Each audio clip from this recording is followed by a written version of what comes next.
Bugünkü mövzumuz əsas belələrin hərfi adı və onlara alterasiya işarələri qoşulduqda onların yəni yazılış qaydaları. Biz bilirik ki, 7 dənə əsas nota var. Do, re, mi, fa, sol, la və 7-ci si. Deməli, bunlar yazıram. Hansı ki böyük hərflə yazılır, o major deməkdir. Hansı ki minor balacadan yazılır, bu minor deməkdir. Yəni, bu donun qabağında bir böyük, bir balaca C və ya C adlandırırsınız. Yazırıq. Bu deməkdir ki, bu majordadır. Bu do major, do minor belə bir şey. Re, D hərfi ilə adlandırılır. Mi, E hərfi ilə. Fa, F hərfi ilə. Sol, G. La, A. Si, H. Deməli ki, indi bunlara alterasiya işarəsi qoşulduqda bunların vəziyyəti dəyişir. Məsələn, alterasiya işarələrində diyez is deməkdir. Dubl diyez də x yazırıq. Bemol s.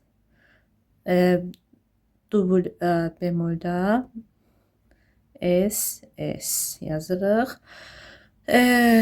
Bekar, yəni elə bir adı yoxdur. Məsəl üçün, bütün demək olar nota hərflərdə eynidir. Yalnızca bir neçəsində istisna hallar var. Məsələn, indi yaza-yaza deyəcəyəm. Bunların indi bir-bir siyahısını yazaq. Hansı nota nə qoşulduqda necə yazılır. İstisnaları da həmin arada mən göstərəcəm. Yəni, hərfi adlara diyez və bemol işarəsi əlavə elədikdə sonuna is, s əlavə olunur. Yəni, tutaq ki, doya diyez əlavə etmişik. Bu olur belə. Tutaq ki, doya bemol əlavə eləmişik. S əlavə edirik. Dubl diyez əlavə eləyəndə 2 dənə is olur. Dubl bemol olanda da S, S olur. Əgər ki, deməli, bütün hərfi adlarda demək olar ki, bu proses eynidir. Amma bəzilərində onu hərfi adlar dəyişə bilir. Məsələn, mi bemol,